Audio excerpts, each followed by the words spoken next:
Greetings, cosmic travelers. It's J. Fitzpatrick Malden, hard science fiction and fantasy author from Atlanta, Georgia. And here I am again with one of my free-form stream of consciousness morning creative diaries. Now, if you followed me before, you will notice that maybe I have a different voice going on this morning. I don't think I've slept the best this past week. And as you can see, even this morning, I haven't done much but just roll out of bed. I've got a bit of wild hair and everything. But it's Saturday, and there's a lot of events going on around my household, and I thought I'd go ahead and record this because come tomorrow, I'm going to be flying out to Vegas for the Author Nation Conference.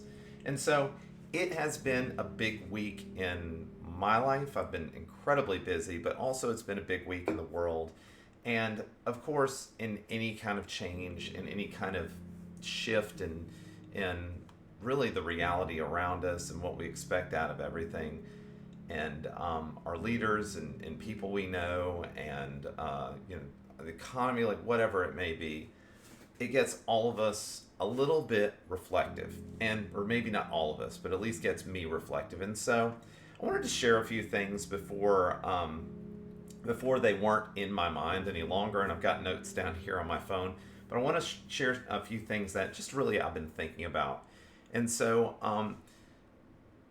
we might not all be happy with what happened. I've got my own personal feelings about what happened. However, I do want to give a bit of encouragement, and this actually comes from the third book of the Foundry series that I haven't released yet. So I'm sharing something I haven't actually shared with anyone else yet, but I feel like you guys would take a lot of value out of it. And so this is from book 3 of the Foundry, and I'm going to read this out to you guys right now. So, change is inevitable. No matter what we do, no matter how grand the things that we build, something always changes. Growth, death, decay. It doesn't matter if in our minds we have a perfect picture of what is or what should be. These ideas are mere constructs of our will and desires. We exist in a universe of a billion variables, all in constant flux, forces of gravity, expectation, and intent, pulling at one another, shaping and reshaping existence. As lowly humans, as singular life forms of any species, all we can hope for is to embrace entropy, find beauty in chaos, and adapt as best we can. The true test of strength is not power, but the adaptability, or the ability to adapt. Humanity has made some stupid choices for generations. I choose to believe it was not out of spite or evil or anything of that nature that led us here, but rather fear of scarcity. We ruined our world, allowed the idea of an infinitely rising economic directive to rule our cultures, and in the end, we had no way to escape our decline. Humans had faced their end, but a hand had reached out from the stars, and we had taken it. Now, I probably should have cut the quote off just a little bit earlier because that goes into the actual book itself. However, just really the idea that I go back to that photo of Carl Sagan. This has been a big inspiration and has been been something that I've used to focus my thoughts and try not to freak out too much when I get a bit too existential. And I mean, my generation is wont to be very existential at times. But it's that pale blue dot picture that was taken by Voyager so many years ago, to where it shows Earth as this tiny little dot suspended in a sunbeam. And the reality is, all of the things that are going on are a big deal, and they do matter, and yet, this is just a blip in all of history. And so we get to adapt to the circumstances, we get to push back, we get to change, we get to hope for a better future. And for me and myself, I have one true mission in life, and that mission is to help reduce the sufferings of those around me. I have no power to make you happy or to make anyone happy. That happiness is a personal choice, and it is something that once you have your needs met and you absolutely need your needs to be met. Once those are met, then you can pursue happiness. And so all of the things that I do in my life, from my professional career and even in my writing, there's an aspect of this where I am working behind the scenes to try and take suffering away from others. Loneliness, depression, hunger, thirst, lack of shelter, all of these things, they contribute to suffering.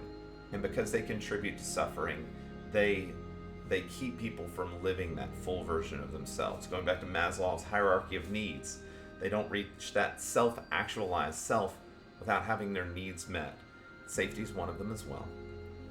And so I just think it's important at this time that we remember that we've been here for 50,000, 100,000 years as Homo sapiens. We wouldn't still be here if we weren't adaptable. And so the world doesn't owe us anything, but I'll tell you what I've been teaching my daughter is that there is one thing that the world owes us. And it's one thing that we owe each other, and that is kindness.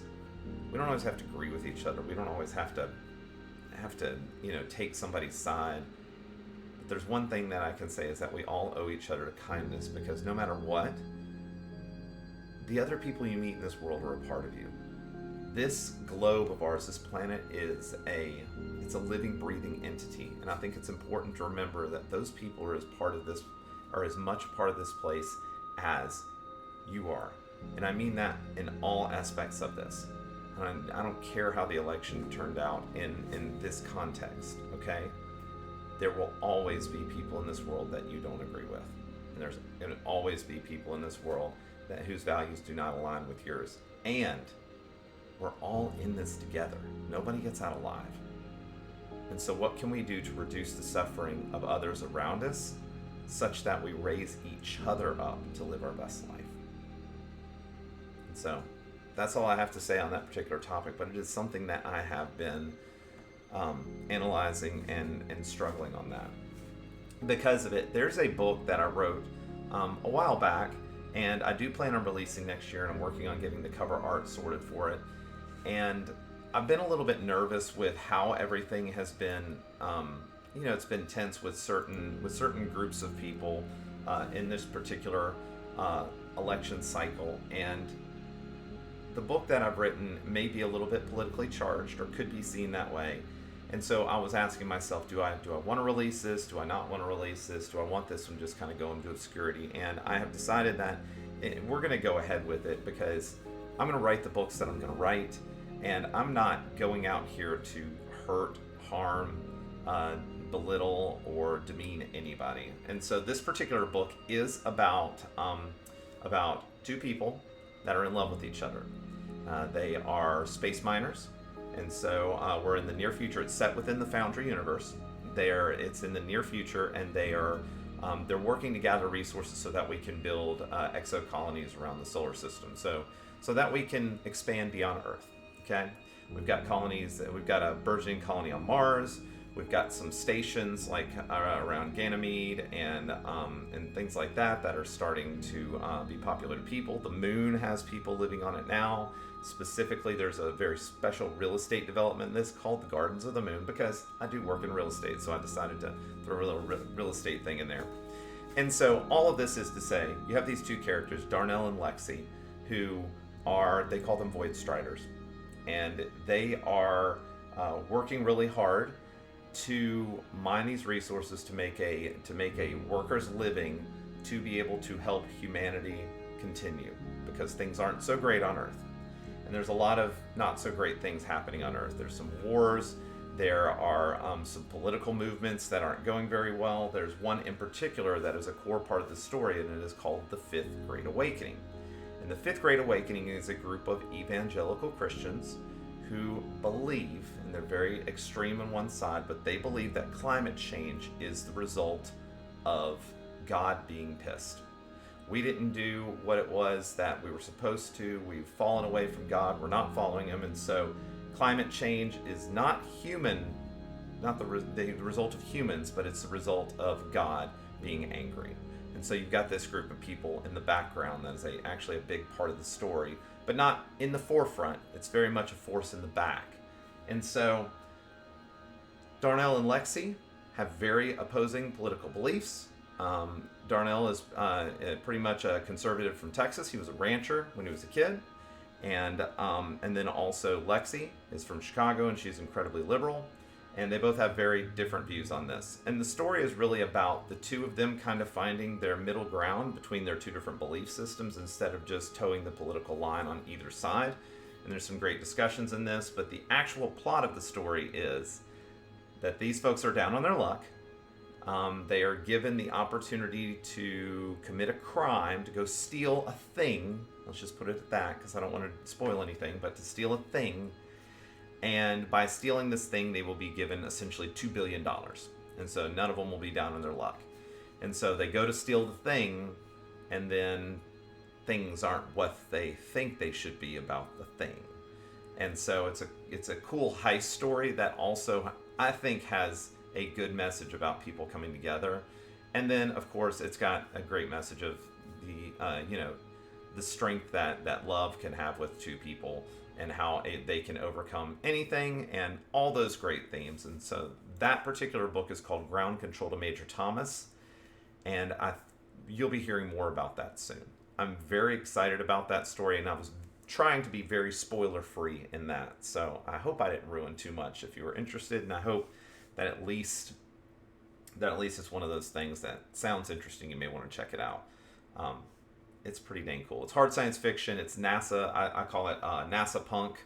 That was a term that I heard when Starfield came out, and I was like, that's pretty appropriate to this. So it's NASA punk theme, and yeah, so it's gonna be a whole lot of fun. I can't wait to share it with you guys. But this week, Author Nation, that's what we're doing. It's gonna be awesome. I'm gonna soak up a whole lot of information. I'll be putting things on my other channels as well, my other apps as well, and that's all we really have for now. So until next time, guys, safe journeys, cosmic travelers.